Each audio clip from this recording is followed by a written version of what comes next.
Hello everyone. Ayan, so this is Sismabik. As I prayed today, nailid ako ni Lord doon sa message na nais niya na mabasa ko. Before that, I pray that the Lord will continue to use me, not just because from a wrong motives ng puso ko, kundi yung siya lang yung ma-glorify sa buhay ko, yung siya lang yung maitaas. If I do this kind of ministry, na siya lang yung mapapurihan at hindi yung makuha yung atensyon ng mga tao na to mapurihan ako, kundi yung si Lord lang yung tanging mapurihan kung gagawin ko yung ganitong kind ng ministry. So, I don't want the attention na makukuha from doing this ministry, but rather inaas ko kay Lord na yung puso ko iayos niya, na kapag ginawa ko yung ministry na to, ang gusto ko siya lang yung mapupurihan, siya lang yung maitataas, yung pangalan lang niya yung makikilala, at hindi yung pangalan ko, hindi yung kung paano ako magsalita, kundi kung paano tatanim yung salita ng Panginoon sa puso ng mga tao na makakarinig. And I pray, sabi ko kay Lord, show me the word, Panginoon, na nais mo na magamit ko sa oras na ito, sa araw na ito. Everyday, kailangan i-ask natin kay Lord kung ano yung message niya para sa atin, para magamit natin sa pang-araw-araw nating mga buhay. At when I open the Bible, I ask the Holy Spirit to lead me dun sa word na yon. And in my surprise, as always, na nangyayari kapag ka nagpipray ako, tinatanong ko kay Lord kung ano yung message na nais niyang ibigay sa akin. Into my amaze talaga, nakakatuwa talaga kung paano kumikilos yung Holy Spirit to lead you to those words na kailangan mo talaga. And natawa ako dun sa Bible verse na sa word na binigay sa akin sa araw na to. Not because hindi nakakatawa yung word, but tugman-tugma talaga doon sa pinanalangin mo. Ganun kumilos si Lord kapag inaas mo yung leading ng Holy Spirit sa'yo. Kapag humingi ka ng tulong sa kanila, talaga ibibigay nila kung ano talaga yung word na nararapat para sa'yo. So, I've been thinking and I'm praying na magkaroon nga ng ministry through Facebook na to share the Word of God. Pero sabi ko kay Lord, itama niya yung puso ko na gagawin ko to hindi para sa akin, kundi gagawin ko to para sa kaluwalhatian niya. So, pagbukas ko ng Bible, ito po yung ibinigay sa akin ni Lord na message. Makikita po to sa Ezekiel 37. Ang title po nito is Ang Lambak na Puno ng Kalansay. So, dun sa title pa lang, pagbasa ko, sabi ko, Lord, it's like you want to preach me sa harapan ng mga kalansay. Sabi ko.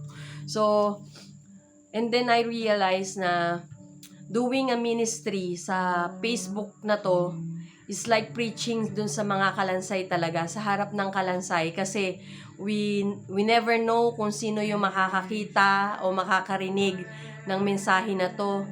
We never know kung maabot ba, kung dumaan sa mga newsfeed ba ng mga tao is pakikinggan ito. Pero ang sabi ni Lord, kung gagawin mo yung ministry na to, you're not asking for attention of the people. Kumbaga, para kang naghahayag ng salita ng Panginoon sa harap ng mga kalansay, sa harap ng mga patay. Kasi hindi mo alam kung kailan mabubuhay yung kailan mabubuhay yung mga kalansay na yun, di ba? Hindi mo alam kung nakikinig pa sila. Basta do everything sa will ni Lord, na kahit na walang nakikinig doon sa bubuksan mo na ministry, kahit na walang Alam mo na walang makakaparinig niyan, na kahit na walang mag-like, walang mag-comment. Do it for the glory of the Lord. Do it because the Lord told you to do it. Not just for public attention, not just for... Naiiyak ako. Naiiyak ako, na-miss talaga ako kay Lord.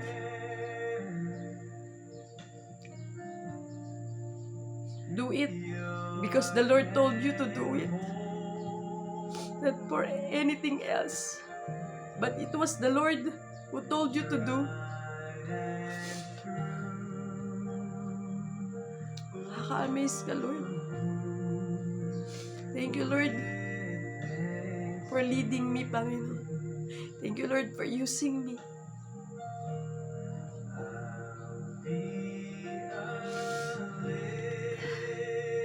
Sabi po dito, nadama ko ang kapangyarihan ni Yahweh at sa pamamagitan ng niyang espiritu ay dinala niya ako sa isang lambak na puno ng kalansay. Nilibot niya ako sa lugar na iyong puno ng mga kalansay na tuyong-tuyo na. Tinanong niya ako, tao, palagay mo ba ay maaari pang mabuhay ang mga kalansay na ito? Sumagot ako, kayo po lamang ang nakakaalam, Yahweh. Sinabi niya sa akin, magpahayag ka sa mga kalansay na ito. Sabihin mo, mga tuyong kalansay, dinggin ninyo ang salita ni Yahweh. Ito ang ipinasasabi niya. Bibigyan ko kayo ng hininga at kayo'y mabubuhay. Lalagyan ko kayo ng litid at laman, at babaluti ng balat. Bibigyan ko kayo ng hininga at kayo'y mabubuhay.